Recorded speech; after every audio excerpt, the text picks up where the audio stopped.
चलो तो हम यूनिट एंड डायमेंशन आज फटाफट ख़त्म करें कि कोई भी फिजिकल क्वांटिटी है, ठीक है, ठीक है, तीन पार्ट में बांटते हैं, ठीक है। तो फिजिक्स में हम लोग फिजिकल क्वांटिटी के बारे में पढ़ेंगे और फिजिकल क्वांटिटी को तीन इम्पॉर्टेंट पार्ट में बांटते हैं, सारे फिजिकल क्वांटिटी को, सही, ठीक है। उसमें जो है वो तीन तरह का होता है। पहला होता है फंडामेंटल क्वांटिटी, दूसरा होता है डिराइव्ड और तीसरा होता है सप्लीमेंट्री। समझ में आ गया? ये तीन तरह के फंडामेंटल, ठीक है, फिजिकल क्वांटिटी होते हैं। इसका पैकेज भी तुमको भेज देंगे आजकल में, तो थोड़ा पढ़ भी लेना।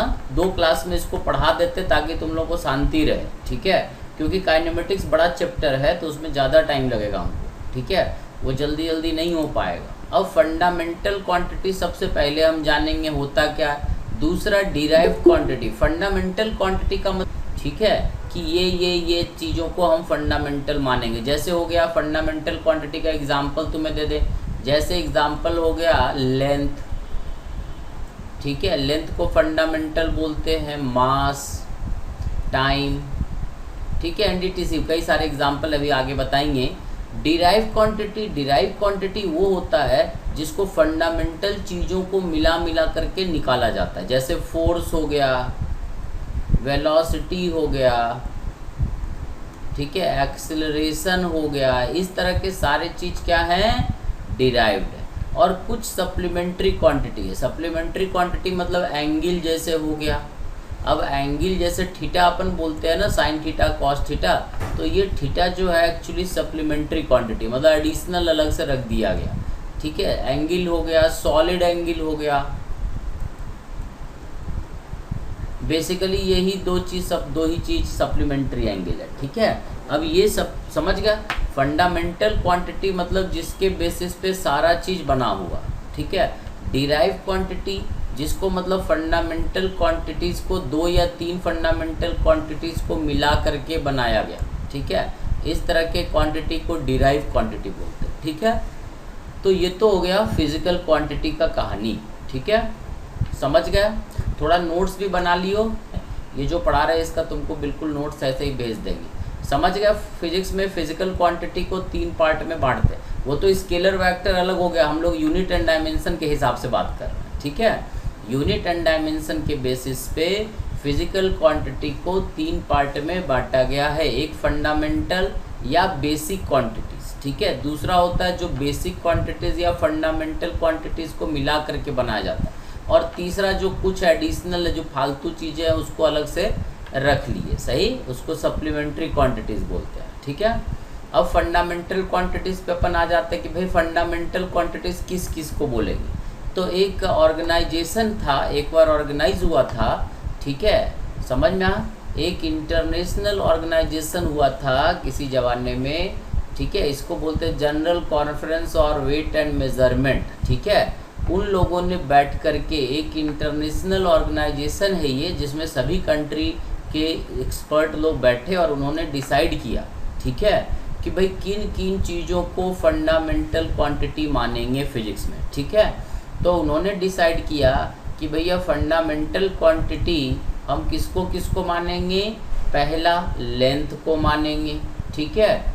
दूसरा टाइम को मानेंगे। और लेंथ को मानेंगे तो लेंथ जहाँ भी हमें दिखाई देगा उसको एल से रिप्रेजेंट करेंगे, कैपिटल एल से, समझ में आ। ये 6 फंडामेंटल क्वांटिटी है, ठीक है, 6 7 है, 7 फंडामेंटल क्वांटिटी। इसको एसआई क्वांटिटी है ना, ये स्टैंडर्ड है अपना, इसी को हम लोग फंडामेंटल मान के चलते हैं। इनको डिराइव नहीं करते, ठीक है। पहला क्वांटिटी है क्या, लेंथ, जिसको कैपिटल एल से रिप्रेजेंट करते हैं। दूसरा फंडामेंटल क्वांटिटी क्या है, टाइम, जिसको कैपिटल टी से रिप्रेजेंट करते हैं। टाइम तुम लोग समझते होगे। तीसरा चीज़ है मास, जिसको कैपिटल एम से रिप्रेजेंट करते हैं, ठीक है। चौथा है टेम्परेचर, जिसको के से रिप्रेजेंट करते हैं। कुछ लोग इसको के से और कुछ लोग इसको थीटा से रिप्रेजेंट कर, बट टेम्परेचर को हम लोग के से रिप्रेजेंट करेंगे। टेम्परेचर का यूनिट भी केल्विन है, समझ में, इसलिए इसको के से रिप्रेजेंट करते हैं, ठीक। करंट है इलेक्ट्रिकल करंट, तुम लोग 10th क्लास में पढ़े होगे। इलेक्ट्रिकल करंट को ए से रिप्रेजेंट करते हैं क्योंकि इसका यूनिट एक्चुअली एम्पियर होता है, सही। और एक लुमिनस इंटेंसिटी होता है, मतलब लाइट का ब्राइटनेस, उसको कैंडेला से रिप्रेजेंट करते हैं, CD। समझ में आ? और सातवां क्वांटिटी है अमाउंट ऑफ सब्सटेंस, जो केमिस्ट्री में पढ़ना 1 मोल 2 मोल, वो अमाउंट ऑफ सब्सटेंस का स्टैंडर्ड यूनिट रखा गया मोल। समझ में? ये फंडामेंटल क्वांटिटीज उन्होंने डिसाइड किया। भाई अमाउंट ऑफ सब्सटेंस जो है मोल में बताएंगे, ठीक है, लुमिनस इंटेंसिटी कैंडिला में बताएंगे, इलेक्ट्रिकल करंट एम्पियर से रिप्रेजेंट करेंगे, एम्पियर में बताएंगे और ए से रिप्रेजेंट करेंगे, टेम्परेचर को केल्विन में रिप्रेजेंट करेंगे, है ना, के से रिप्रेजेंट करेंगे, मास को कैपिटल M से रिप्रेजेंट करेंगे। ये 7 क्वांटिटी जो है फंडामेंटल क्वांटिटी लोगों ने मान लिया और हम लोग भी इसी को स्टैंडर्ड मान के चलते हैं, ठीक है। इन क्वांटिटीज़ को डिराइव नहीं करते हैं, सही, ठीक है, ये समझ गए, ये थोड़ा लिख लेना, ठीक है। फंडामेंटल क्वांटिटीज़ जो है फिजिक्स का यही है, length, mass, time, temperature, electrical current, luminous intensity and amount of substance. समझ में आया? अमाउंट ऑफ सब्सटेंस को मोल, MOLE लिखते हैं ना, मोल से रिप्रेजेंट करते हैं, ठीक है। लुमिनस इंटेंसिटी कहीं रहेगा तो उसको CD कैंडिला से रिप्रेजेंट करेंगे, CD नोटेशन है उसका। इलेक्ट्रिकल करंट को A से रिप्रेजेंट करेंगे, टेम्परेचर को K से, मास को M से, टाइम को T से और लेंथ को L से। ये रिप्रेजेंटेशन है और ये 7 फंडामेंटल क्वांटिटीज़ है। समझ गए? बोला, ठीक है। देखो थोड़ा शॉर्ट में पढ़ाएंगे क्योंकि यूनिट एंड डायमेंशन हम 12th एक बार और पढ़ाते हैं एक्चुअली, ठीक है। उसमें सिग्निफिकेंट फिगर, एरर निकालना, अभी बहुत सारे चीज़ तुम नहीं जानते हो, तो अभी हम यूनिट एंड डायमेंशन उतना ही पढ़ा रहे जो तुम्हारे एग्जाम में काम आ जाए, ठीक है। बट फिजिक्स में यूनिट एंड डायमेंशन बहुत डिटेल में एक बार पढ़ना होता है, ठीक है। तो वो सारा चीज़, अब जैसे मैग्नेटिक फ्लक्स हम बोलेंगे तो वो तुम जानते ही नहीं हो, तो उन सब चीज़ों में अभी नहीं उलझेंगे, अभी सिर्फ स्कूल के लिए तुमको ये बता दे रहे हैं, ठीक है। सो फंडामेंटल क्वांटिटीज समझ गए क्या है? वो बेसिक क्वांटिटीज़ जो है ना, इंटरनेशनल ऑर्गेनाइजेशन वाले लोगों ने बैठ करके डिसाइड करा कि ये 7 चीज़ों को हम लोग फंडामेंटल फिजिकल क्वांटिटी माने, ठीक है। और जो भी आगे डिराइव होगा वो इन्हीं 7 के टर्म्स में डिराइव करेंगे, सही। तो ये तो हो गया हमारा फंडामेंटल क्वांटिटीज। फंडामेंटल क्वांटिटीज समझ गए, जिसको डिराइव नहीं किया जाता है, जिसको लोगों ने बैठ कर के मान लिया कि भैया ये चीज़ें जो है ये हमारा फंडामेंटल फिजिकल चीज़ें हैं, इसको कोई डिराइव नहीं करेगा। जैसे लेंथ है तो लेंथ को डिराइव करने का कोई मतलब नहीं है, सही, ठीक है। ये हमारा हो गया फंडामेंटल और बेसिक फिजिकल क्वांटिटीज, ठीक है। दूसरा होता है, आगे बढ़े, यस सर।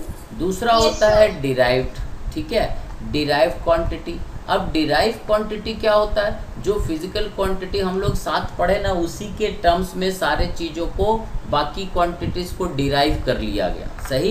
तो जैसे हो गया मोमेंटम, जैसे हमने एग्जांपल लिख रखा है यहाँ पे मोमेंटम। अब मोमेंटम को लोगों ने डिफाइन किया मास इनटू वेलोसिटी। अब वेलोसिटी भी एक डिराइव क्वांटिटी है। वेलोसिटी क्या है? ठीक है, डिस्टेंस बाय टाइम, ये हम लोग पढ़े थे, वेलोसिटी पढ़े ना, डिस्टेंस बाय टाइम। अब डिस्टेंस हमारा फंडामेंटल क्वांटिटी और टाइम भी हमारा, डिस्टेंस मतलब हो गया ये लेंथ है, ठीक है, और टाइम ये टाइम है। सो इसमें जैसे हमने मोमेंटम लिखा, तो मोमेंटम एक डिराइव क्वांटिटी है, जो कि एक मास क्या है? Fundamental quantity. और ये वेलोसिटी क्या है? ये भी डिराइव क्वांटिटी। तो वेलोसिटी भी एक डिराइव क्वांटिटी है, क्योंकि इस वेलोसिटी का वैल्यू हम निकालते हैं, ठीक है, ये फंडामेंटल नहीं है, समझ गए। और वेलोसिटी जो होता है डिस्टेंस बाय टाइम, तो वेलोसिटी को हम क्या लिख सकते हैं? डिस्टेंस को तो हम L में रिप्रेजेंट करते हैं और टाइम को T में, तो इसको हम लोग लिख सकते हैं L⁻⁴ T⁻⁻⁻⁴ ये इसका डायमेंशन हो गया। इसको डायमेंशनली हम लोग ऐसे लिखते हैं, सही। और या तो कई बार हम लोग इसको ऐसा लिख देते हैं, वेलोसिटी इसके आगे ऐसे स्क्वायर ब्रैकेट लगाते हैं ना, समझ जाते हैं कि डायमेंशन लिख रहा है। डायमेंशन का मतलब होता है कि फंडामेंटल क्वांटिटीज़ के टर्म्स में हम उसको बताएंगे, MLT, ठीक है, KA, इसके टर्म्स में बताएंगे, फंडामेंटल नोटेशन में बताएंगे, सही।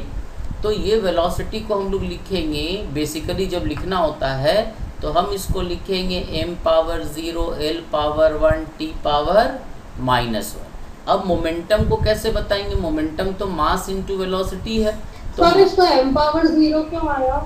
m पावर 0 मतलब यहाँ पे मास नहीं है ना। सर ऐसे तो बाकी सात भी, हाँ बाकी जितने बाकी भी बच्चे लिख लो, उनमें भी 0 a आना पावर चाहिए। 0 लिख दो, k पावर 0 रख दो।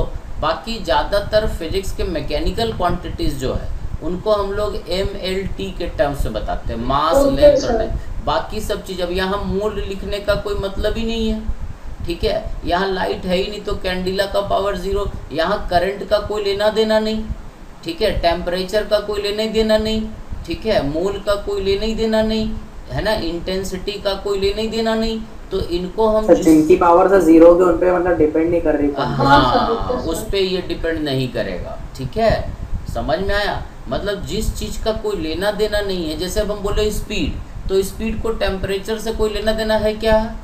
नहीं है। समझ में आया। गाड़ी 10 किलोमीटर पर आवर से चल रहा है तो गाड़ी 10 किलोमीटर पर आवर चल रहा है, उसमें लाइट का क्या लेना देना? समझ में आया। उसमें मूल से क्या मतलब।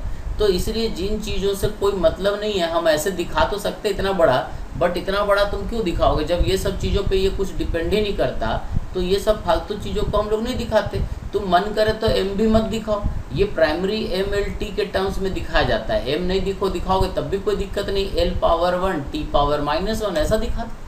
समझ में आया, ठीक है, सही। अब मोमेंटम क्या हो जाएगा? आवाज आ रहा है ना? Yes sir. मोमेंटम है मास इनटू वेलोसिटी, और मास अब देखो फंडामेंटल क्वांटिटी है तो इसको m से दिखाते हैं, और वेलोसिटी को हमने दिखाया, ठीक है, m power 0 l power 1 t power -1। तो ये m पावर 1 ही हो गया, तो 0 + 1 1 m l 1 t -1 ये मोमेंटम का डायमेंशन हो गया। समझ में आया, ठीक है। ये मोमेंटम एक्चुअली डिराइव क्वांटिटी है। अब यहाँ से तुमको देख के पता चल जाएगा मोमेंटम किन किन फंडामेंटल क्वांटिटीज़ पे डिपेंड करता है। ये मास पे डिपेंड करता है, ये लेंथ पे डिपेंड कर रहा है, और ये टाइम पे डिपेंड कर रहा है। समझ में आ। ये डायमेंशन देख के हमें पता चल जाता है कि भाई मोमेंटम एक क्वांटिटी है जो इन तीन चीज़ों पे डिपेंड करता है, सही। और ये डिराइव क्वांटिटी है। जैसे वेलोसिटी भी एक डिराइव क्वांटिटी है, वेलोसिटी फंडामेंटल क्वांटिटी नहीं है। फंडामेंटल क्वांटिटी तो तुमको याद कर लेना है कि फिजिक्स का 7 फंडामेंटल क्वांटिटी यही है। मतलब हर चीज़ को हम इन्हीं सातों के टर्म्स में डिफाइन करेंगे। समझ में आया। जो भी हो, एक्सेलरेशन अब बोल दें तो एक्सेलरेशन क्या है? एक्सेलरेशन इज ऑल्सो एक्सेलरेशन भी हमारा क्या है? डिराइव क्वांटिटी है। हमने पढ़ा acceleration is velocity by time, ठीक है, ठीक है। अब वेलोसिटी हमारा क्या है? वेलोसिटी हम लोगों ने लिखा था l t पावर -1, तो ये हो जाएगा वेलोसिटी तो हो गया l t पावर -1, और टाइम को भी हम लोग t से रिप्रेजेंट करते हैं, तो ये हो जाएगा l t पावर -2। एक्सेलरेशन का डायमेंशन ऐसा हो जाएगा। मतलब एक्सेलरेशन मास पर डिपेंड नहीं करेगा, अमाउंट ऑफ सब्सटेंस पर डिपेंड नहीं करेगा, ठीक है, लुमिनस इंटेंसिटी पर डिपेंड नहीं करेगा, टेम्परेचर पर डिपेंड नहीं करेगा। ये किस पर डिपेंड करेगा? लेंथ पे डिपेंड करेगा, और टाइम का पावर -2 पे डिपेंड करेगा। समझ में आया सर? हाँ सर जो एक्सेलरेशन की जो यूनिट होती है हम उससे भी डायमेंशन निकाल सकते हैं? निकाल सकते, वही हुआ ना वेलोसिटी। ये वेलोसिटी हो गया मीटर पर सेकंड, ये एक्चुअली स्क्वायर। हाँ मीटर पर सेकंड स्क्वायर। तो तुम इसको मीटर को तो लेंथ में ही बताओगे, और टाइम सेकंड को टी स्क्वायर बताओगे, तो ये हो जाएगा l t पावर -2। एक ही चीज़ है, या तो तुम इसको v/t से बता लो। अब v क्या है? मीटर पर सेकंड में है, और टाइम क्या है? अब एक्सेलरेशन एक्चुअली फंडामेंटल क्वांटिटी है ना, तो इसको डिराइव करेंगे ना। अगर तुम्हें इसका यूनिट पहले ही पता है तो नो प्रॉब्लम। हमें ये पता होना चाहिए कि एक्सेलरेशन होता क्या है, ये फंडामेंटल चीज़ों पे कैसे डिपेंड करता है। समझ में आ। अगर यूनिट पता है तो कोई दिक्कत ही नहीं है ना, तुम सीधा निकाल लो ना, ठीक है। समझ में आया? अरे बोलो रे। Yes sir. Yes sir. अरे यस सर। सही। अब ये सप्लीमेंट्री, एक तो फंडामेंटल हो गया, तुम समझ गए। फंडामेंटल में ये 7 चीज़ें हैं। डिराइव मतलब जो भी डिराइव रहेगा वो इन्हीं सातों के टर्म्स में बताया जाएगा। या तो मास को हम कैपिटल M से, लेंथ को कैपिटल L से, टाइम को T से, टेम्परेचर को K से, इलेक्ट्रिकल करंट को एम्पियर्स A से, ल्यूमिनस इंटेंसिटी को CD से और मूव अमाउंट ऑफ सब्सटेंस को मोल से रिप्रेजेंट करेंगे। सही, ठीक है। अब इसके बाद आता है सप्लीमेंट्री। सप्लीमेंट्री में दो ही चीज़ है, एक एंगल है थीटा और दूसरा है सॉलिड एंगल। तो सॉलिड एंगल फिलहाल अभी अपने को ज़रूरत नहीं है, ये बस तुमको याद रखना है कि दो सप्लीमेंट्री क्वांटिटी अलग से उन्होंने डिसाइड कर लिया कि भाई 7 तो फंडामेंटल है, ठीक है, बट एंगल वगैरह को भी कहीं रखना पड़ेगा ना, तो उन्होंने बोला ये सप्लीमेंट्री क्वांटिटी है, ये दोनों को साइड में रख लो। ये जब एंगल का ट्रिग्नोमेट्री का कहानी आता है फिजिक्स में तो वहाँ यूज़ करेंगे। एक प्लेन एंगल होता है जो sine theta cos theta 30 degree 40 degree पढ़ते हैं ना, ठीक है, वो वाला होता है। और एक सॉलिड एंगल होता है। सॉलिड एंगल मतलब कि किसी भी ऑब्जेक्ट को जब हम देखते हैं, मान लो ये ऐसे देख रहे हैं, तो ये हमारा आँख है, तो ये आँख पर ये जो टोटल गोल रंग का ये एंगल जो सबटेंड करता है, इसको पूरे को ऐसे सबटेंड करता है, इसको हम लोग सॉलिड एंगल बोलते हैं। ये अभी फ़िलहाल अपने को समझ में नहीं आएगा कि सॉलिड एंगल क्या है, समझ गए। जैसे एक स्फेयर है तो उसका पूरा एंगल जो होता है वो कितना होता है, 4 पाई होता है, समझ में आ। एक स्फेयर को चारों तरफ से अगर तुम देखो तो 2 पाई ऐसे घूमता और 2 पाई ऐसे घूमता, टोटल सॉलिड एंगल उसका 4 पाई होता है, समझ गए। अभी सॉलिड एंगल पे दिमाग नहीं लगाना है, उसमें फिर कंफ्यूज होने लगोगे। सही, तो ये फिलहाल तुमको सिर्फ याद रखना है कि सप्लीमेंट्री, दो सप्लीमेंट्री क्वांटिटी होता है जो कि प्लेन एंगल और सॉलिड एंगल है। समझ गया, physical quantity, fundamental quantity, derive quantity और सप्लीमेंट्री क्वांटिटी, ये 3 चीज़ है जो फिजिकल क्वांटिटीज़ को 3 पार्ट में यूनिट एंड डायमेंशन के हिसाब से बांटा गया है। सही, बोलो। Yes sir, yes. ठीक, सर मैं सप्लीमेंट्री को कहता हूँ। ये सप्लीमेंट्री इसलिए कहते हैं कि एक्चुअली 100% फिजिक्स में नहीं होता है। एंगल है ना, तो एंगल तो मैथमेटिक्स का है, ये सब जगह कहीं लगता ही नहीं है एक्चुअली, ठीक है। अब हमको 1 किलो चीनी लाना है तो उसमें एंगल कहाँ लगेगा, कुछ नहीं लगेगा, ये कहीं यूज़ ही नहीं होता, सिर्फ ट्रिग्नोमेट्रिकल क्वांटिटीज़ में ही यूज़ होता है, ठीक है। क्योंकि मैथमेटिक्स का कई सारा फॉर्मूला हम लोग फिजिक्स में यूज़ करते हैं, ठीक है। तो ये एक्चुअली एंगल कोई फिजिकल क्वांटिटी है नहीं, ठीक है, but upon 30 degree 40 degree measure तो करते हैं। सही, सही, ये कोई ऐसा कोई क्वांटिटी तो नहीं है ना। जैसे बोले 1 मोल हाइड्रोजन ले आओ तो तुम्हें पता है 6.023 × 10⁻23 एटम पकड़ के लाना, ठीक है। अब बोले तुमको एक एंगल ले आओ तो एंगल तुम लाओगे थोड़ी नहीं, कोई क्वांटिटी थोड़ी ना, समझ में आ। ये तो एक एंगल है, एक फीलिंग है कि हमने डिसाइड किया भाई इसको 90 बोलेंगे, इसको 30 बोलेंगे, तो उसके हिसाब से। ये कोई क्वांटिटी एक्चुअली में नहीं है, बट अपन यूज़ करते हैं, इसीलिए इसको फिजिकल क्वांटिटी ना बोल करके, ठीक है, इसको फंडामेंटल क्वांटिटीज़ ना बोल करके सप्लीमेंट्री क्वांटिटी, भाई ये ज़रूरत पड़ता है अपने को, इसलिए इसको अलग रख लिया। सही, ठीक है। अब हम तुमको बोले 1 डिग्री ले आओ तो तुम 1 डिग्री मार्केट से कुछ ला पाओगे, नहीं ला पाओगे। सही, कोई सेंस ही नहीं बनता ना, ठीक है। तो ये 3 तरह का यूनिट है। इसके बाद आता है डायमेंशन। डायमेंशन अभी जो तुमको बता रहे थे वही हम MLT, ये जो नोटेशन था ना 7 का, उसी के टर्म्स में फिजिकल क्वांटिटी को एक्सप्रेस करना, ठीक है। समझ में आ, एक मैथमेटिकल फार्मूला बनाना जो MLT और वो जो हो गया एम्पियर, है ना, kelvin, amount of luminous intensity और मूल, इनके टर्म्स में जिस क्वांटिटी को हम लोग डिफाइन करेंगे फंडामेंटल क्वांटिटी का, इसको हम लोग डायमेंशन बोलते हैं। समझ में आए, तो डायमेंशन नॉर्मली MLT इनके टर्म्स में हम लोग रिप्रेजेंट करते हैं। सही, जैसे मान लो तुमसे बोला right the dimension of density, तो डेंसिटी तुम्हें पता है डेंसिटी क्या होता है, मास बाय वॉल्यूम। अब मास तो फंडामेंटल है तो m, और वॉल्यूम क्या होता है, अब वॉल्यूम जो होता है ये तुम्हें पता है लेंथ ब्रेथ एंड हाइट, तो लेंथ भी L में है, लेंथ भी L है, ब्रेथ भी L है और हाइट भी लेंथ ही है, तो ये क्या हो जाएगा L3।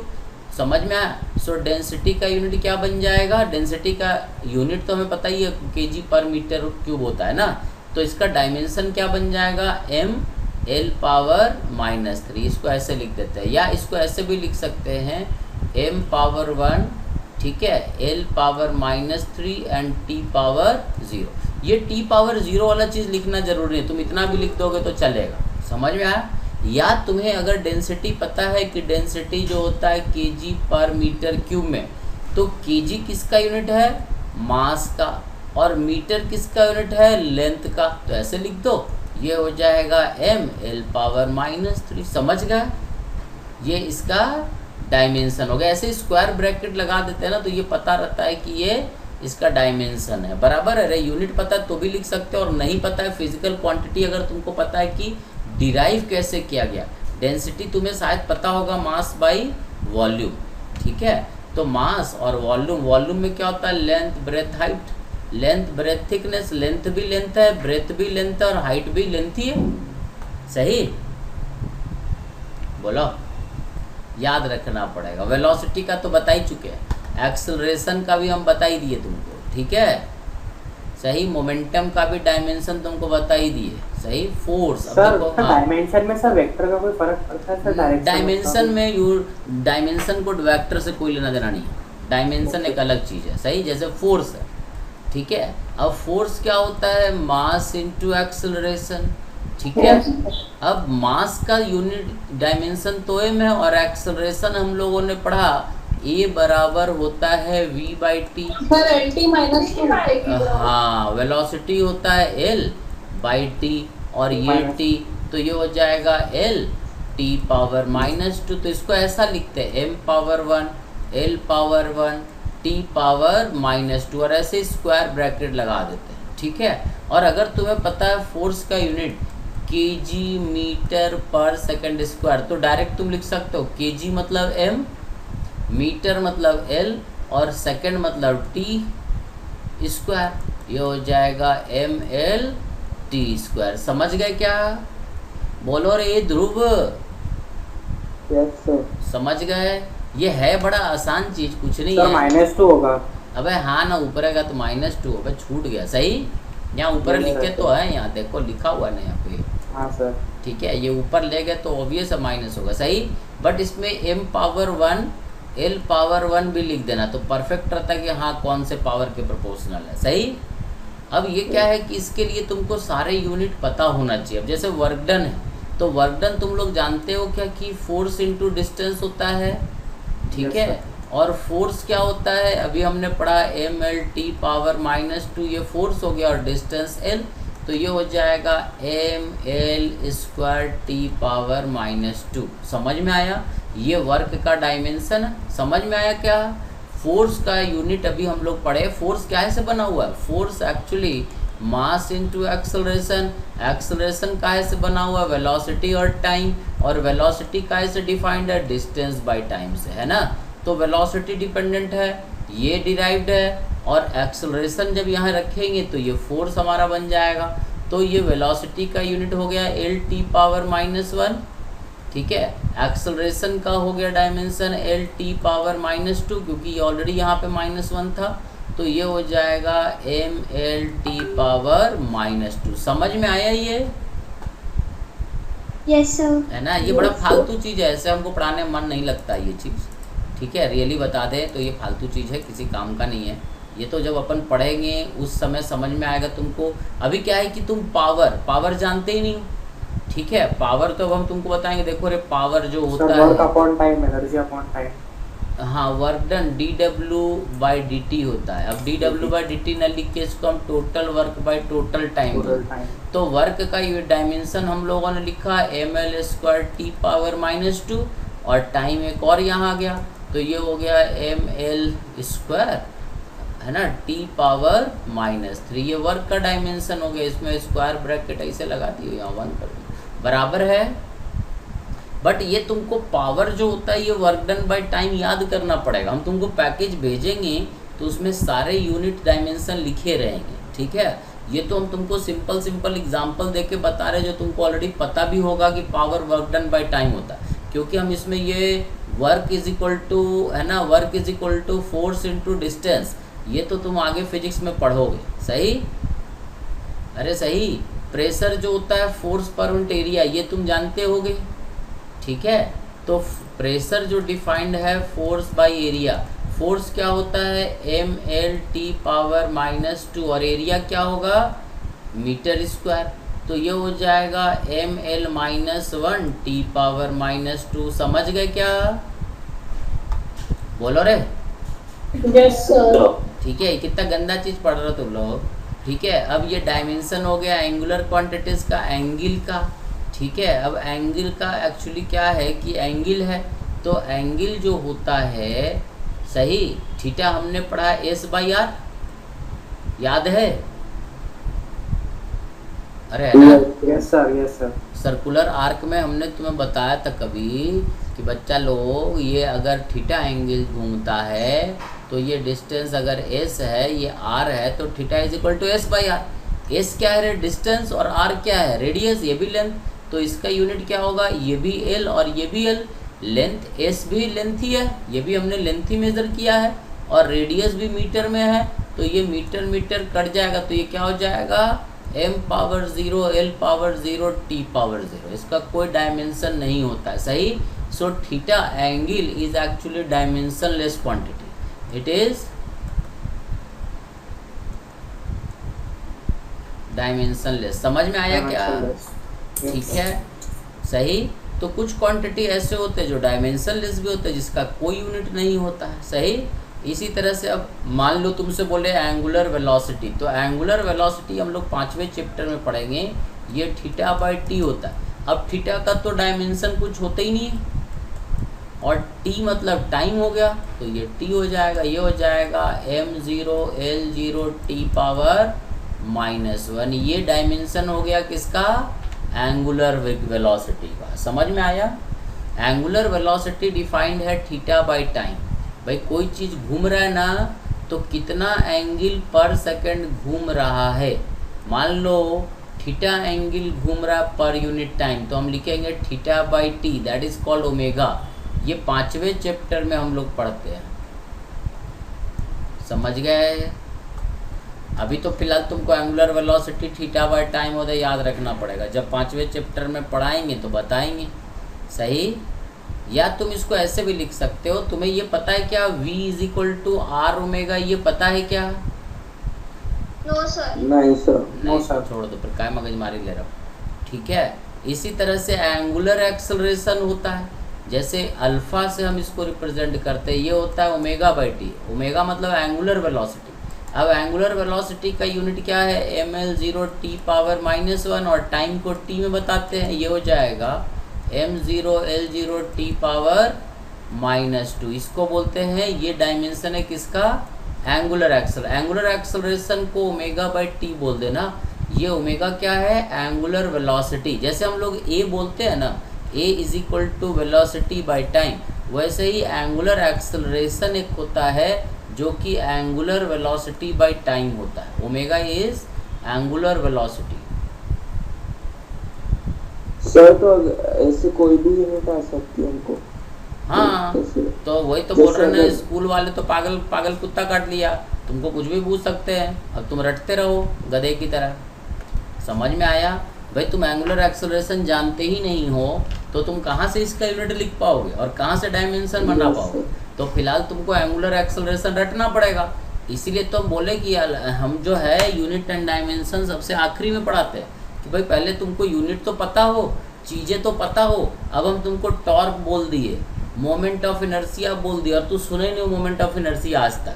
तो जब सुने ही नहीं हो तो पहले तो तुम उसको सुनो और तब ना यूनिट जानोगे। अबे हम पहले मोमेंट ऑफ इनर्शिया जानेंगे, उसके बाद ना उसका यूनिट जानेंगे, कि पहले यूनिट जानेंगे और फिर मोमेंट ऑफ इनर्शिया जानेंगे। तो जो स्कूल का सिलेबस डिज़ाइन किया गधों ने, जिन गधों ने, उन्होंने यूनिट एंड डायमेंशन को सबसे पहला चैप्टर बना दिया। ठीक है, क्योंकि जो गधे लोग होते हैं वही पॉलिसी डिसाइड करते हैं। समझ में आया? ठीक है, पढ़े लिखे लोग, जितने नेता नगरी वाले लोग हैं, वो जाहिल जपाट चोर उचक्के बदमाश होते हैं। समझ में आया? उनको कुछ आता जाता तो है नहीं, तो वाले यूनिट एंड डायमेंशन सबसे पहले पढ़ा लियो। समझ में आया?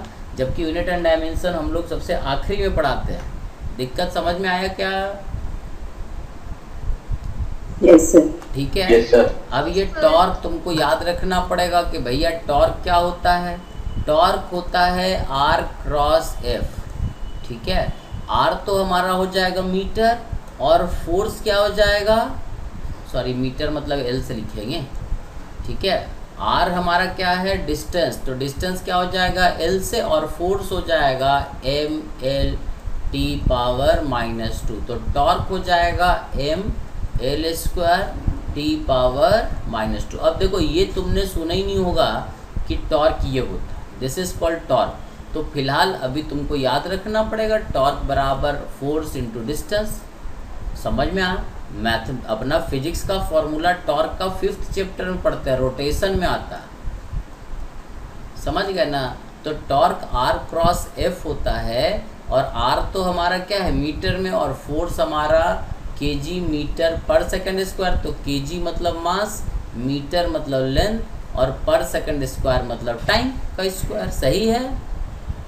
यस सर, ये टी है क्या? नहीं, ये टी नहीं है, दिस इज टाउ। समझ में आ? ग्रीक सिंबल है,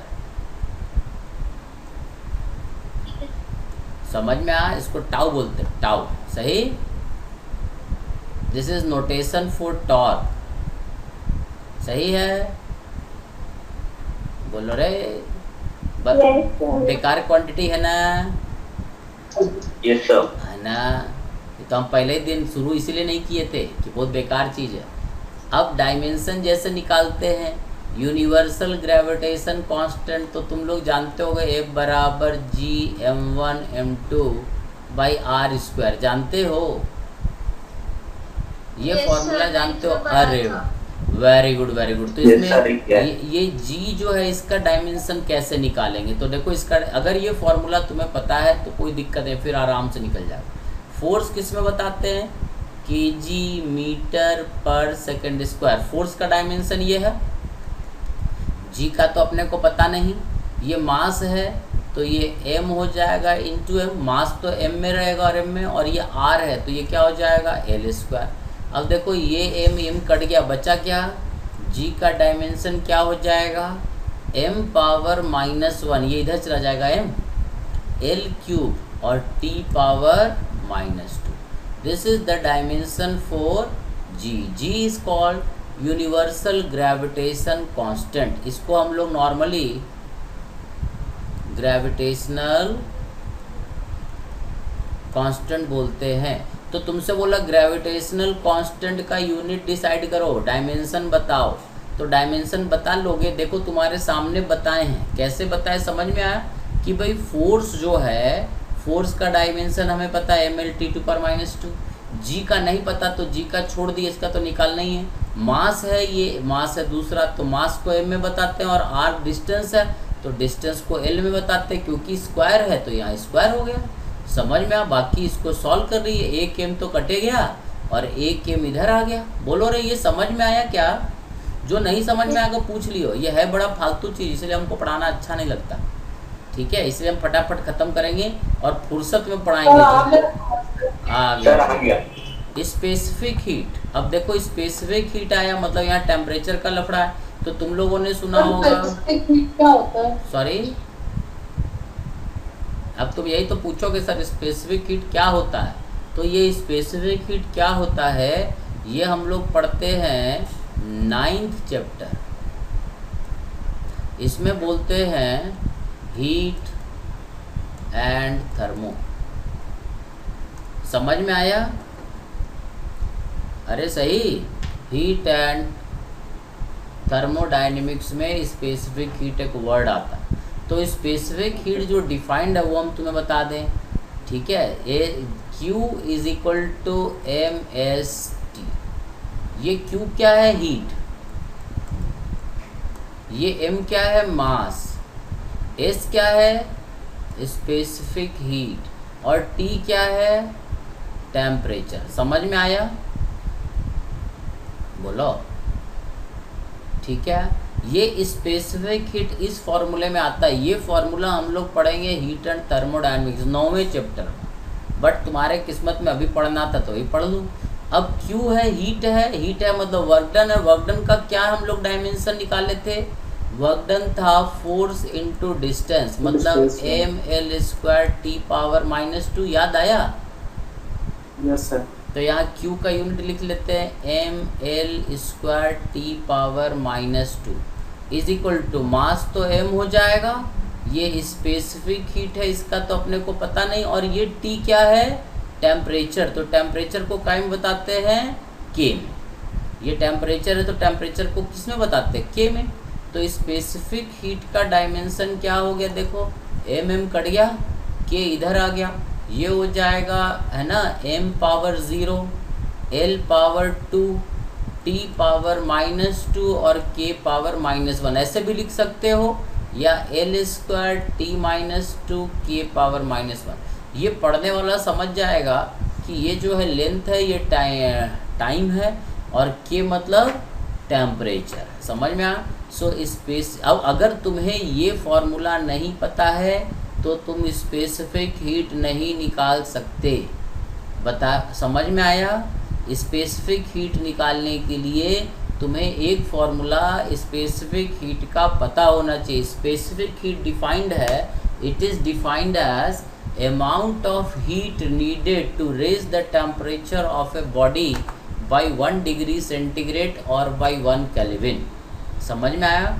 किसी ऑब्जेक्ट का 1 डिग्री सेंटीग्रेड टेम्परेचर बढ़ाने में 1 किलो वाले ब्लॉक को कितना हीट देना पड़ेगा, that is called specific heat. समझ गए क्या, नहीं समझे। फिलहाल ये 7वें 9वें चैप्टर में पढ़ेंगे। अरे समझ गए तुम लोग। सर ऐसे फिर कितने फॉर्मूले याद करेंगे इस चैप्टर तो में? अब ये तो यही तो हम तुमसे बोल रहे थे तब से, कैसे कितने फॉर्मूले रटोगे, बोलो। ये तो 11th का, अभी तो 12वीं का बचा ही हुआ है, ठीक है। तो यूनिट एंड डायमेंशन इसीलिए कायदे से ये जो है गलत जगह पे पढ़ाया जाता है। इसको 11th के आखिरी में पढ़ाया जाना चाहिए या 12th के आखिरी में पढ़ाया जाना चाहिए, बट जो आखिरी में पढ़ाया जाता है वो गलती से बाय डिफ़ॉल्ट पहले आ गया। समझ में आया। इसलिए हम इस चैप्टर को शुरुआत में नहीं पढ़ाते हैं, बट तुम्हारे स्कूल में आ रहा है इसलिए पढ़ा रहे, नहीं तो हम इसको एकदम आखिरी में पढ़ाते। भैया अब तुम सब जान गए हो, अब यूनिट एंड डायमेंशन देखो ऐसे ऐसे होता है, ठीक है। अभी मजबूरी ये है। हाँ सर, हमने हीट का डायमेंशन mL2T-2 कैसे लिया? किसका, हीट का। Heat is equivalent to work done, ठीक है। वर्क जो करते हैं ना वही हीट भी होता है। जैसे तुम किसी चीज़ को घिसो तो गर्म हो जाता है ना, तो तुम घिस रहे हो मतलब वर्क डन कर रहे हो, और वो गर्म हो रहा है मतलब हीट में कन्वर्ट हो रहा है। तो वर्क डन और हीट का यूनिट सेम होता है। समझ में आया। हीट हीट बोले या वर्क बोले, समझ में आया। Yes sir. ठीक है। वर्क भी करते, जैसे तुम दौड़ते हो तो वर्क कर तो पसीना आने लगता है ना, गर्म हो जाते हो, तो वही हीट है। हीट एंड वर्क का यूनिट सेम होता है, बट है दोनों अलग अलग चीज़, ठीक है, बट यूनिट दोनों का। सर हमें स्कूल में करना है तो जो जो चीजें पता है ना, वेलोसिटी, एक्सेलरेशन, इनके अरे हाँ ना, लेकिन तुम्हारे स्कूल में उतना करवाया, बट यूनिट एंड डायमेंशन उतना ही नहीं है। अभी तो हम तुमको बता रहे कि हम जो पढ़ा रहे हैं ये भी 50% ही पढ़ा रहे हैं, ये मान लो। स्कूल वाले ने तुमको 25% पढ़ाया, हम 50% अभी पढ़ा रहे हैं, लेकिन 50% तब भी छूट रहा है, बराबर। समझ गए, ठीक है। यूनिट एंड डायमेंशन हम पढ़ाते तो हमको पूरा लेकर के बहुत ज़्यादा बड़ा चैप्टर होता है, बट अभी क्या है कि हम आधा अधूरा पढ़ा रहे, 50% ही पढ़ा रहे हैं। अब देखो कोफिशिएंट ऑफ विस्कोसिटी। अब कोफिशिएंट ऑफ विस्कोसिटी जो होता है F is equal to eta A V by H, ये फॉर्मूला है। ये तुम लोग सुने हो नहीं सुने होगे, या स्क्रीन पे नहीं दिख रहा है सर। हैं? सर आप जो लिख रहे हो वो नहीं दिख है। रहा। हाँ सर। हैंग हो गया, हाँ सर, स्पेसिफिक हीट कैपेसिटी दिख रहा है सर अभी। कुछ हुआ, वो स्पेसिफिक हीट सर अभी भी वही स्पेसिफिक हीट है। ठीक है। Coefficient of 6 pi eta R into, या तो तुम्हें ये फॉर्मूला पता हो या ये फॉर्मूला पता हो। ये ईटा, इसको बोलते हैं ईटा। ईटा मतलब कोफिशिएंट ऑफ विस्कोसिटी, ये भी ग्रीक लेटर है, दिस इज कॉल्ड ईटा, सही। अब कोफिशिएंट ऑफ विस्कोसिटी का अगर तुम्हें यूनिट और डायमेंशन पता करना है तो तुम्हें ये फॉर्मूला या ये फॉर्मूला दोनों में से एक पता होना चाहिए, ठीक है। तो हम कोई एक फॉर्मूला ले लेते हैं। कौन सा फॉर्मूला ले लें, यही वाला ले, सबसे सिंपल यही लग रहा है, इसको छोड़ दो, ठीक है। ये भी हम लोग पढ़ेंगे, ये एक्चुअली कोफिशिएंट ऑफ विस्कोसिटी और सरफेस टेंशन में आता है, ठीक है। तो इसमें ईटा का डायमेंशन क्या हो जाएगा, F into H by area into velocity. Force का डायमेंशन क्या है, ml(t⁻²). ये h क्या है, हाइट है, तो ये हो जाएगा l। एरिया क्या है, लेंथ है, तो l²। और वेलोसिटी क्या हो जाएगा, मीटर/सेकंड²। समझ में आया? ये एरिया है, ये लेंथ है, ये इतना है। समझ में आया क्या? अब इसको सॉल्व कर लो। देखो l² कट गया, t का पावर, अब ये t⁻⁻1 कहाँ से बच गया, ईटा फोर्स kg/s²। और ये एरिया है, अपन ने क्या लिखा, अरे kg, ये वेलोसिटी है, मीटर का पावर 1 होगा। सही, वेलोसिटी का यूनिट होता है कि मीटर/सेकंड। ये l एक बच गया, तो बचा क्या हमारे पास, ईटा का जो डायमेंशन बचा m का पावर 1, ये बचा t का पावर -1, ये -2 और -1 एक कट जाएगा, और l ऊपर जाएगा, l का पावर -1। ये समझ में आया क्या? ये फॉर्मूला तुम्हें नहीं पता अगर है तो कोफिशिएंट ऑफ विस्कोसिटी नहीं निकाल पाओगे। सही, बोलो रे। Yes sir. ठीक है, अब देखो ये तो तुमको डायमेंशन निकालना बताया। अब ऐसे तो बहुत सारे चीज़ें हैं, बट इसको हम शॉर्टकट करते हैं। प्लैंक्स कांस्टेंट, प्लैंक्स कांस्टेंट तुम लोग समझते हो, जो तुम लोग पढ़े हो, h केमिस्ट्री में पढ़े होगे ना? सर नहीं पढ़ा सर। पता है। अब एटॉमिक स्ट्रक्चर पढ़ो, बोर थ्योरी है ना। कोई एक फॉर्मूला ऐसा बताओ जिसमें प्लैंक्स कांस्टेंट यूज होता हो केमिस्ट्री में, बोलो। Sir NH/2π angular momentum. Angular momentum is NH/2π। और एंगुलर मोमेंटम क्या होता है, mvr। अबे केमिस्ट्री का टर्म्स है। Sir hc/λ। Energy is equal to hc/λ, है ना। अब लेमडा में तुम फंस जाओगे, यही सबसे अच्छा है, जहाँ सबसे आसान दिखाई दे वो सबसे अच्छा है, बराबर। अब देखो इसका डायमेंशन कैसे निकालते हैं। n तो कोई नंबर है जिसको प्रिंसिपल क्वांटम नंबर बोलते हैं, इसका कोई यूनिट नहीं होगा। थीटा पाई एंगल है, इसका भी कोई यूनिट नहीं होगा। और ये 2 का भी कोई यूनिट नहीं होगा, है ना। n का कोई पाई था सर, वो 2 क्या था सर? अबे 2 एक कांस्टेंट है, पाई भी एंगल है। 2 के बाद पाई अबे एंगल कांस्टेंट है सर, वो भी कांस्टेंट है। n कांस्टेंट है, h कांस्टेंट है, कांस्टेंट नहीं, ये एक नंबर है। पाई का कोई डायमेंशन नहीं होता, एंगल का कोई डायमेंशन नहीं होता, n का कोई डायमेंशन नहीं होता, 2 का नहीं और पाई का नहीं। तो एंगुलर मोमेंटम जो तुम पढ़े, प्लैंक्स कांस्टेंट h, इसका डायमेंशन इसी का डायमेंशन होगा। m मतलब m, वेलोसिटी मतलब l t⁻⁻1, और r रेडियस है तो ये l हो जाएगा।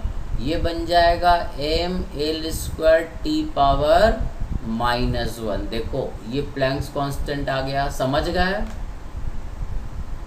कोई एक Yes, sir. देखो अगर तुम्हें प्लैंक्स कांस्टेंट h निकालना है तो तुम्हें कोई एक ऐसा चीज़ पता होना चाहिए जिससे प्लैंक्स कांस्टेंट जो है जुड़ा हुआ, ठीक है। अब तुम्हें ये पता है, तुमने बोला NH/2π इज एंगुलर मोमेंटम, तो एंगुलर मोमेंटम तुम्हें पता होगा mvr होता है, ये पता है।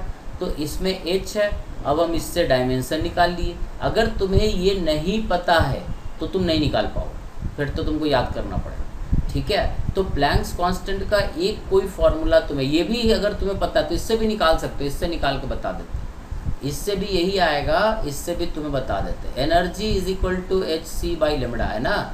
एनर्जी क्या होता है, हीट, हीट मतलब वर्क डन। तो वर्क डन का यूनिट क्या होता है, एनर्जी का यूनिट क्या होगा, ml² t-2। h का पता नहीं, अपने को निकालना। c क्या है, स्पीड, स्पीड मतलब l t⁻⁻1, और वेवलेंथ लेमड़ा क्या है, वेवलेंथ l, सही। तो l कट गया, देखो बराबर, और ये t⁻⁻1 एक यहाँ कट गया, तो h का डायमेंशन क्या बच गया, ml² t⁻⁻1। समझ में आया, देखो वही आया। तुम इस फॉर्मूले से निकालो या इस फॉर्मूले से निकालो, बट एटलीस्ट तुम्हें एक फॉर्मूला पता होना चाहिए। क्लियर हुआ क्या। अगर ये दोनों नहीं पता है तो कुछ नहीं, तुक्का लगा देना, अब क्या करोगे, सही। अरे बोलो रे। Yes sir. ये तो तुम्हें कुछ कुछ Yes, sir. अब तुम बता दो, किसी एक क्वांटिटी कोई बता दो तुम खुद ही, और उसका हम डायमेंशन तुम्हें निकाल के बताएं। बोलो कोई क्वांटिटी तुम बोल लो, जो याद आए, जो याद आए, जो भी आज तक फिजिक्स पढ़े हुए 9-10 तक, जो भी पढ़े हो, एक कोई ऐसा क्वांटिटी बता दो जिसका तुम यूनिट एंड डायमेंशन जानना चाहते हो, ठीक है? तो हम उसका डायमेंशन तुम्हें कैलकुलेट करके बताएं, क्योंकि तुम लोग बताओ। स्मॉल जी एक्सेलरेशन, ये जी जो होता सर है जी तो एक्सेलरेशन है। ये तो एक्सेलरेशन है, ये मीटर पर सेकंड स्क्वायर, ये हो गया एल टी पावर माइनस हो गया, ये तो एक्सेलरेशन है, इसको बोलते हैं एक्सेलरेशन, है ना? सही? बोलो, तुम जो भी यूनिट बोलोगे। अब देखो क्यों नहीं बोल पा रहे हो, रीज़न पता तुम क्यों नहीं बोल पा रहे हो? क्योंकि तुम्हारे पास यूनिट और फिजिकल क्वांटिटी का स्टॉक ही नहीं। वही 1 किलो, 1 लेंथ, 1 मीटर, 1 टाइम, वही वेलोसिटी, वही एक्सेलरेशन। अभी तुम्हारे पास स्टॉक ही नहीं चीज़ों का, कहाँ से पूछोगे? सर हाँ, सर इम्पल्स इम्पल्स, इम्पल्स जो डिफाइंड है, that is impulse is force into time, ये ऐसा डिफाइंड है, समझ में आया? या इम्पल्स डिफाइंड Yes. है मास इनटू वेलोसिटी, ये दो चीज़ होता है। ये मोमेंटम भी है, ठीक है? Rate of change of momentum is called impulse, है ना? dp/dt इज कॉल्ड फोर्स, सही? Rate of change of momentum is force and force into time, that is, अब देखो इम्पल्स ये भी होता है और ये भी होता है, ठीक है? अब देखो दोनों से कैलकुलेट करके बताते हैं, इसको बोलते हैं इम्पल्स। अब तुम्हें अगर ये फॉर्मूला पता है तो भी निकाल सकते हो, ये फॉर्मूला पता है तब भी। अब एफ का यूनिट क्या होता है? ml/t पावर -2 इंटू टी का पावर 1 टाइम, सही है ये? और ये क्या हो जाएगा? मास, और वेलोसिटी क्या हो गया? l/t power -1। देखो तो ये क्या आया? ml, t का पावर 1 है, -2 है, t पावर -1। ये क्या आया? ml/t -1। समझ गए? इम्पल्स का ये डायमेंशन हो गया। चाहे तुम ये फॉर्मूला यूज़ कर लो या ये फॉर्मूला यूज़ कर लो, बट तुम्हें अगर कोई फॉर्मूला ही नहीं पता है तो तुम इम्पल्स लेके घूमते रहो ज़िंदगी भर। समझ में आया क्या? और ऐसे Yes, तो sir. मोमेंटम और इम्पल्स का डायमेंशनल फॉर्मूला सेम है ना? हाँ, impulse and momentum, impulse actually defined ही है चेंज इन मोमेंटम, ठीक है? इम्पल्स फोर्स इनटू टाइम भी होता है और इम्पल्स चेंज इन मोमेंटम भी होता है। फोर्स इनटू टाइम का डायमेंशन भी इम्पल्स है और मास इनटू वेलोसिटी का डायमेंशन भी इम्पल्स है। मतलब इम्पल्स अगर तुम जानते होगे तो तुम ये मेरा फॉर्मूला समझ जाओगे। ये हम लोग 4th चैप्टर में पढ़ते हैं, समझ गए? इम्पल्स मोमेंटम का कहानी, कोलिजन का कहानी, ये 4th चैप्टर में पढ़े। बात समझ में आया क्या? तकलीफ क्या है ना कि Yes, sir. अभी अपना स्टॉक ही बड़ा लिमिटेड है, अपन जानते ही नहीं बहुत सारा चीज़। तो ये तो हो गया डायमेंशन। अब इसका हम पैकेज भेजेंगे तो थोड़ा पढ़ लियो, स्कूल का काम हो जाएगा। थोड़ा आगे बढ़ते हैं, मेन इसका पढ़ने का पर्पस तुम्हें बताते हैं, ठीक है? अब देखो इसका कुछ रूल्स है, ये ध्यान रखना, ठीक है? डायमेंशन वमेंशन तो तुम समझ गए, ठीक है? कुछ स्पेशल इसका फ्यूचर है, 2 रूल है, अब इसको देखो। 1 क्वांटिटी कैन बी एडेड और सब्ट्रैक्टेड विद सिमिलर। तुम्हें पता है, तुम्हें सबसे पहले डे 1 बताए थे कि 2 + 2 क्या होता है रे? 4। बट ये किलो और ये भी किलो रहेगा तभी तुम 4 किलो बोलोगे। अगर तुम्हें बोले 2 kg + 2 मीटर तो ये क्या बोलोगे? This is not 2 metre 2 kg होगा सर, कुछ भी नहीं। It is not defined. समझ में आया? तो जोड़ने का क्या होता है? सेम डायमेंशन के चीज़ ही जुड़ते हैं। जैसे फॉर एग्जांपल, ठीक है? अब जैसे हमने यहाँ पे एक एग्जांपल ले रखा कि अगर हम तुमसे बोले जब तक यूनिट सेम नहीं होगा, तो जैसे अब हम तुमसे बोले, ये एक हमने एग्जांपल ले रखा है, α/t² is force into velocity plus β/x²। सही? इसमें दिया हुआ है कि अल्फ़ा एक कांस्टेंट है, टी तो टाइम है, फोर्स और वेलोसिटी है ना? बीटा एक कांस्टेंट और एक्स जो है दूरी है। तुमसे पूछे अल्फ़ा का डायमेंशन क्या होगा, अल्फ़ा का डायमेंशन क्या रहे? तो देखो इस पूरे क्वांटिटी का डायमेंशन वही होगा जो इसका होगा और इसका डायमेंशन वही होगा जो इसका होगा। समझ में आया? ये चीज़ और ये चीज़ का डायमेंशन क्या रहेगा? सेम रहेगा। सही? तुम ऐसा कभी नहीं बोल सकते कि एक जो है, मान लो हमने बोला alpha, is equal to 6 beta, और तुमसे बोले कि अल्फ़ा केजी में है और बीटा मीटर में, ठीक है। ऐसा नहीं बोल सकते क्योंकि ये अगर केजी में है तो ये बराबर तभी होगा जब ये पूरा केजी में हो। समझ में आया? ठीक है। तो दो क्वांटिटी बराबर तब होता है जब उसका यूनिट सेम होता है और डायमेंशन सेम होता है। समझ गए? तो पहला चीज़ हमें अल्फ़ा का डायमेंशन निकालने बोला, तो अल्फ़ा बाई टी स्क्वायर का डायमेंशन वही होगा जो फोर्स इंटू वी का डायमेंशन होगा। तो इसका डायमेंशन पता नहीं, अल्फ़ा का डायमेंशन नहीं पता इतना, और ये हो गया टी स्क्वायर मतलब टी का square. This is equal to F मतलब एम एल टी पावर -2 और वी क्या हो जाएगा एल टी पावर -1। समझ में आया? This is equal two plus beta का डायमेंशन पता नहीं और ये हो गया एक्स स्क्वायर। एक्स स्क्वायर मतलब क्या हुआ एल स्क्वायर। सही है? तो अब अरे बराबर रे, बेहोश हो गए Yes, रे? sir. अरे नींद ऊंद आने लगे तो बता दियो।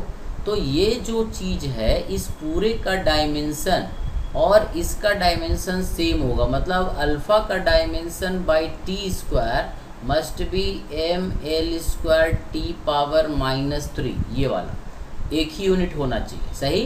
तो अल्फ़ा का डायमेंशन क्या हो जाएगा M L square T power -1, ये टी स्क्वायर को इधर भेज देंगे, ये अल्फ़ा का डायमेंशन हो गया। समझ में आया? उसी तरह से बीटा का अगर निकालने बोला तो beta by L square must be equal to, क्योंकि इस पूरे का यूनिट वही होगा जो इसका यूनिट होगा। समझ गए? तो ये हो जाएगा M L square T power -3। So beta का डायमेंशन हो जाएगा एम एल 4 टी पावर -3। समझ गए क्या? अरे बोलो। सर यूनिट्स पता नहीं तो थोड़ा कम समझ आ रहा था। अरे चलो सर, और physical आसान। अबे quantities नहीं मालूम ना ठीक सर है, ये। एक मिनट चिंता, तो इसलिए दिक्कत है ना। अभी रुको हम बता देते, थोड़ा और आसान हाँ, एग्जाम्पल सर। है। ये थोड़ा भारी एग्जाम्पल ले लिए। सर जैसे दो फिजिकल क्वांटिटीज का। एक मिनट। अब देखो कोई एक तुम रिलेशन बना लो, तुमसे बोले कि एक ए है, A is equal to force into velocity है प्लस बी इंटू एक्स है। अब तुमसे पूछे ये एफ तो पहचानते हो फोर्स है Yes, यस sir. सर। और वेलोसिटी भी पहचानते हो, बी तो एक कांस्टेंट है ये तुम नहीं पहचानते हो, और एक्स भी पहचानते होगे। तुमसे पूछे कि ए का यूनिट क्या होगा, तो ए का यूनिट जो होगा वही इसका यूनिट भी होगा और वही इसका यूनिट भी होगा, कि भाई दो सेम यूनिट वाले चीज़ ही जुड़ते हैं ना।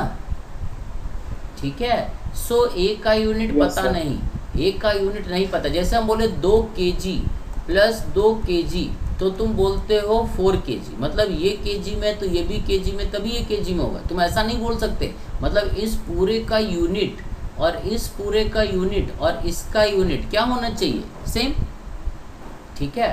तो ए का यूनिट क्या होगा, ए का यूनिट वही होगा जो फोर्स इंटू वेलोसिटी का यूनिट होगा, और बी एक्स का यूनिट भी वही होगा जो फोर्स इंटू वेलोसिटी। समझ में आया? अगर हम तुमसे बोले a प्लस बी बराबर 2 kg, इसका मतलब तुम क्या बोलोगे, a का यूनिट क्या होना चाहिए? What is unit of a? Sir KG. It must be in kg, और b का यूनिट क्या होना चाहिए? kg। तो हम ये बोल रहे हैं कि अगर हमारा रिजल्ट kg में आता है तो ये दोनों का यूनिट भी kg और kg ही होना चाहिए। सही? तो हमें ये f इंटू वी अगर पता है तो इसका यूनिट और इसका यूनिट और इसका यूनिट, तो यूनिट निकालते हैं। यूनिट अपन क्या करते हैं, ऐसे करके मिटा देते हैं और यूनिट लिखते हैं। जैसे यहाँ kg लिखे ना, तो ए का यूनिट नहीं पता ये अपने को, ये हमें नॉट नोन। और फोर्स का यूनिट क्या हो जाएगा kg मीटर पर सेकंड स्क्वायर, और वेलोसिटी कितना मीटर पर सेकंड, ये इसका यूनिट हो गया। बोलो। और इसका भी नहीं पता, b का तो नहीं पता, बट x क्या होगा मीटर में। अब ये बताओ कि इसका यूनिट जो भी है ये अपने को पता ही नहीं है, बट इसका यूनिट वही होगा जो ये है और इसका यूनिट भी वही होगा जो इसका है। यस और नो? ये यूनिट और ये यूनिट क्या होना चाहिए सेम। अरे ये अगर मान लो न्यूटन है तो ये भी न्यूटन ही होना चाहिए ना। आ रहा है सर। आ रहा। तो इसका यूनिट, इस पूरे ए का यूनिट और एफ इंटू वी का यूनिट और बी इंटू एक्स का यूनिट क्या होना चाहिए? सेम। तो ए का यूनिट क्या बोलोगे? ए का यूनिट होगा KG metre into metre, metre square second cube. KG को हम लोग किस में बताते हैं? एम में। मीटर को किस में बताते हैं? एल में। और टाइम को किस में बताते हैं? सेकंड में, टी में। तो ए का यूनिट क्या हो गया? M L, dimension M L square T power -3। समझ गया? ठीक है, क्योंकि इसका डायमेंशन ये है। उसी तरह से b इंटू एक्स का डायमेंशन भी वही होगा जो इसका ये है। अरे बाप रे, गायब हो गया पूरा सिग्नल, टूट गया। नहीं समझ में आ रहा क्या? ये पार्सवी बोलो रे। Very good. तो देखो नहीं समझ में तो बता देना, रुक जाएंगे हम वहाँ पे। तो ये एक चीज़ ये क्या है कि जब देखो इसको ऐसा तुमसे बोलो, ठीक है। एक और एग्जांपल लेते हैं। अगर तुमसे यही हम बोले कि बच्चों ऐसा है कि देखो कि मान लो तुमसे बोले कि ये ए है, ठीक है, ये b इंटू एक्स है और ये बोले 4 kg, ठीक है। अब तुमसे बोले कि ये काय में है? kg में। तो ये किस में होना चाहिए? kg में। और ये दोनों जोड़ के भी क्या होना चाहिए? kg में, तभी ना जुड़ेगा और रिजल्ट kg देगा। इसका मतलब b इंटू एक्स काय में आएगा? kg में। अब b का तो पता नहीं, बट x किस में है? मीटर में। और ये हो गया kg। x काहे में बताएंगे? x डिस्टेंस है तो मीटर में। तो b का यूनिट क्या हो जाएगा? kg पर मीटर। बट a का यूनिट क्या रहेगा? a तो kg में ही रहेगा, तो a का यूनिट होगा kg। बोलो, a का यूनिट हो गया kg और b का यूनिट हो गया kg पर मीटर, क्योंकि यहाँ मीटर से मल्टीप्लाइड है। मीटर मीटर कट जाएगा, ये पूरा kg बच जाएगा। Yes yes sir. ठीक है। तो वही कहानी यहाँ पर भी है। जैसे ये a है, a बराबर f into V plus b into X. तो ये b इंटू एक्स का यूनिट, x का तो मीटर है, b का पता नहीं। f का यूनिट अपने को पता है kg मीटर पर सेकंड स्क्वायर और वेलोसिटी मीटर पर सेकंड। और a का अपने को पता नहीं, तो a का यूनिट भी वही होना चाहिए, a का यूनिट भी वही होना चाहिए इसके बराबर, और इसका यूनिट भी यही होना चाहिए। Yes sir. हाँ सर, हम ये भी कह सकते हैं क्या सर कि इनके डायमेंशन भी बराबर होंगे? अबे तो चुपचाप सुनो, जब यूनिट सेम है तो डायमेंशन सेम ही ना रहेगा भाई, एक ही बात ना है। हाँ सर, वही बोल। तो बोलना नहीं भाई, हम दिमाग खराब हुआ समझा के तो बोल रहे यूनिट एंड डायमेंशन। पहले जो समझा रहे वो समझो ना, ये समझ में आ गया? हाँ बोलो तो हम आगे बढ़े। फिर इसका यूनिट, इस पूरे का यूनिट, इस पूरे का यूनिट सेम। तो a का यूनिट वही होगा जो f इंटू वी का यूनिट होगा, और f इंटू वी का यूनिट वही होगा जो b इंटू एक्स का होगा। सही, ठीक है। एक और एग्जांपल लेते हैं। जैसे मान, और सिंपल एग्जांपल लेते हैं। मान लो हमने तुमसे बोला 2 kg प्लस अल्फा इंटू, ठीक है, टी स्क्वायर, ठीक है, बराबर, ठीक है, 8 इंटू ये v। अब देखो क्या हुआ। अब यहाँ पर क्या है? ये अल्फा नहीं, ये बीटा रख दो यहाँ पे, 8 को ऐसा कर दो बीटा। अब यहाँ पर तकलीफ क्या है? ये काय में है? केजी में है ना। ये जो पहला क्वांटिटी 2 है ये काय में है? केजी में। तो इसका भी पूरे का यूनिट क्या होना चाहिए? केजी। केजी। और इस पूरे का भी यूनिट क्या होना चाहिए? केजी, तभी ना जुड़ेगा। Yes sir. तो हम क्या करेंगे? अल्फा टी स्क्वायर का यूनिट होगा केजी, उसी तरह से बीटा इंटू वी का यूनिट होगा केजी। अब अल्फा का तो पता नहीं, बट टाइम का यूनिट तो टी है, तो ये टी स्क्वायर हो जाएगा, और केजी का मतलब हो गया एम। तो अल्फा का यूनिट क्या हो जाएगा? M m2 t-2 T, M L0 t-2। ये अल्फा का डायमेंशन हो जाएगा। और यूनिट अगर अल्फा का बोले तो इट इज केजी पर सेकंड स्क्वायर। बोले अल्फा का क्या यूनिट होगा? तो it is KG by time, time का स्क्वायर, तो केजी पर सेकंड स्क्वायर। अब उसी तरह से बीटा का बात करते हैं। तो बीटा का तो अपने को पता नहीं, बट वेलोसिटी होता है मीटर पर सेकंड में, और ये जोड़ के होता है केजी। सो बीटा क्या हो जाएगा? केजी सेकंड मीटर, सेकंड ऊपर चला जाएगा। सो बीटा का ये यूनिट हो गया केजी सेकंड पर मीटर। डायमेंशन क्या होगा? केजी मतलब एम, सेकंड मतलब टी, और मीटर मतलब, अरे कहाँ गया रे, कहाँ मिट गया रे ये ठीक है, ये कहाँ मिट गया वो इधर से, ये हो गया l का पावर -1। समझ में आ, अल्फा का डायमेंशन ये रहेगा और बीटा का डायमेंशन ये रहेगा। Is it clear? Yes sir. ठीक है, कभी Yes, भी sir. तुमसे डायमेंशनली जब चीज़ों को जोड़ते या घटाते हैं तो सेम डायमेंशन का चीज़ ही जुड़ता और घटता, सेम यूनिट का चीज़ ही जुड़ता और घटता। सही, जैसे मान लो तुमसे बोल दिए, कहाँ गए इधर, और भारी क्वेश्चन में नहीं जाएंगे नहीं तो पगला जाओगे। ठीक है, इसलिए हम यूनिट एंड डायमेंशन सबसे आखिरी में लेते हैं। क्लियर है काहे लेते हैं? a is equal to B V square plus C into X square, C into X square, ठीक है, प्लस, ठीक है, 4 kg। अब तुमसे पूछे कि ए बच्चों ये ऐसा करो रे, ए का डायमेंशन बताओ रे, क्या होगा, क्या बोलोगे? मास, केजी का मास, वेरी मतलब good, m1 L0 T power T 0। 0। Very good. B का डायमेंशन रे और सी का डायमेंशन बताओ जरा। मतलब बहुत आसान चीज़ है, एक बार तुरंत समझ गए। देखो एक चीज़ कहीं ना कहीं क्लू दिया रहता, ठीक है, उससे तुम सॉल्व कर सकते। सी का होगा m। तो अब देखो b इंटू वी स्क्वायर क्या होना चाहिए, केजी, क्योंकि ये पूरे केजी में रहेगा ना।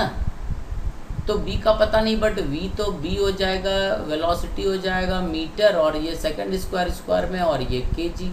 सो b का यूनिट हो जाएगा KG second square metre square. So KG का मतलब हो गया m, सेकंड स्क्वायर का मतलब हो गया t स्क्वायर, और मीटर स्क्वायर का मतलब हो गया बराबर, बोलो। Yes sir. इसी तरह से c का यूनिट तुमसे पूछे, c का डायमेंशन बताओ, तो c into X square is के जी, एक्स जो है मीटर में है तो c हो जाएगा के जी, m1 t0 l-2। l-2। Very good. अब लॉजिक समझ में आया? Yes sir. यहाँ प्लस हो या माइनस हो, या माइनस भी होता तब भी c का डायमेंशन यही रहता। समझ में आया?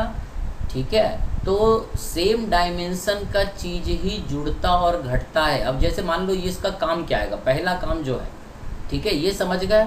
अगर मान लो हमने कभी ऐसा लिख दिया कि बच्चों ऐसा है, ये डिस्टेंस इंटू टाइम है is equal to force into velocity plus इस है ना एक्सेलरेशन इंटू टाइम।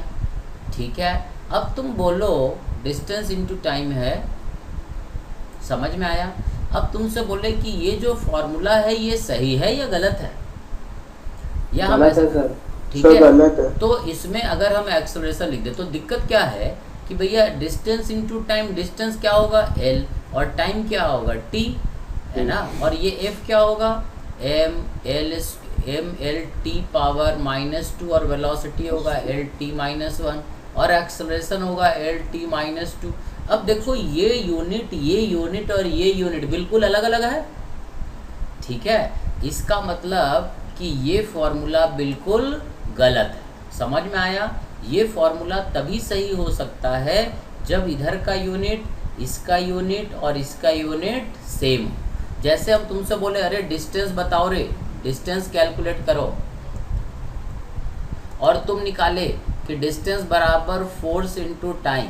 हाँ, और इसमें एक ही यूनिट का दिया जो आपने LT -2 करा, वो एक्सीलरेशन है। एक्सेलरेशन बोल दिया। हाँ सर, ये s is distance, s distance है, t टाइम है, फोर्स है, वेलोसिटी, और ये एक्सेलरेशन है। तो एक्सेलरेशन तो मीटर पर सेकंड स्क्वायर ही रहेगा, है ना। ये कांस्टेंट होता तब अननोन होता। तो पहली बात है कि इसका यूनिट अलग है, इसका यूनिट अलग है, और इसका यूनिट अलग है, तो ये सब जुड़ नहीं सकते। समझ में आया?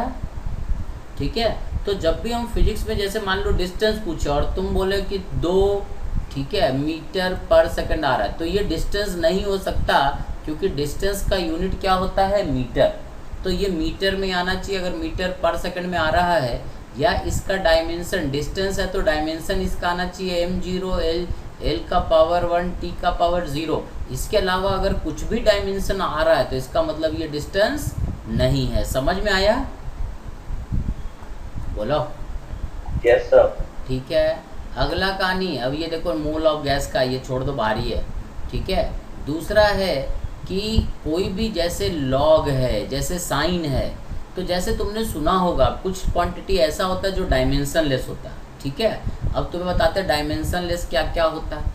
जैसे तुमसे बोले 2 to the power 3 kg, ऐसा कभी सुने हो? No sir. नहीं सुने हो? ठीक है, ये जो पावर होता है ये हमेशा यूनिट लेस होना चाहिए। जैसे हम तुमसे बोल दें कि 2 to the power 4 इंटू, ठीक है, या ऐसा बोल दें 2 to the power alpha into force into velocity, alpha एक कांस्टेंट ऐसा है, ठीक है, इज इक्वल टू 3। अब तुमसे बोल दें कि भैया ये बताओ रे अल्फ़ा का क्या यूनिट होगा, तो तुम्हें पता है कि ये तीनों का यूनिट क्या होना चाहिए? 0, कोई यूनिट नहीं होना चाहिए। समझ में आया है ना? क्योंकि भाई एक्सपोनेंशियल जैसे 2 to the power 3 kg, यहाँ यूनिट नहीं होना चाहिए। तो उसी तरह से इसका पावर जब रहेगा तो इसका पावर में कोई यूनिट नहीं होता, बराबर। तो अल्फ़ा का यूनिट, फोर्स का यूनिट और वेलोसिटी का यूनिट ऐसा होना चाहिए कि आ जाए m0 l0 t0, कोई डायमेंशन नहीं होना चाहिए। समझ में आया? ठीक है, तो अल्फ़ा का डायमेंशन तो अपने को पता नहीं, बट फोर्स का होता है मास लेंथ t पावर -2, वेलोसिटी का होता है l t power -1। This is m0 l0 t0। इसमें से m को इधर ले जाओ तो अल्फ़ा का डायमेंशन क्या बन जाएगा? m पावर -1, ये इधर चला गया, l स्क्वायर है उधर चला जाएगा, l पावर -2, और ये t का पावर 3 हो जाएगा। This is the dimension of alpha. अगर तुमसे बोला कि फोर्स है, वेलोसिटी और अल्फ़ा है, तो अल्फ़ा का क्या डायमेंशन होना चाहिए? तो तुम बोलोगे कि भैया ये एक्सपोनेंशियल चीज़ें हैं और एक्सपोनेंशियल चीज़ें हमेशा यूनिट लेस होता है, ये तीनों का मिला करके कोई यूनिट नहीं होना चाहिए। सही? तो अल्फ़ा का यूनिट क्या होगा? m-1 l-2 t का पावर 3। समझ गए? एक्सपोनेंशियल फंक्शन हमेशा कोई भी पावर में चीज़ रहेगा तो 2 का पावर हो या 3 पावर अल्फ़ा x हो plus 4 power beta x beta v हो, ठीक है, तो इसका भी यूनिट 0 होना चाहिए, इसका भी यूनिट 0 होना चाहिए, इसका कोई यूनिट नहीं होना चाहिए, इसका भी कोई यूनिट नहीं होना चाहिए। समझ में आया क्या? बोलो। अरे हाँ बोलो सर। रे। ठीक है, एक्सपोनेंशियल चीज़ें हमेशा डायमेंशन लेस होता है। ठीक है, जैसे 2 to the power 4 मीटर पर सेकंड का कोई मतलब नहीं होता है।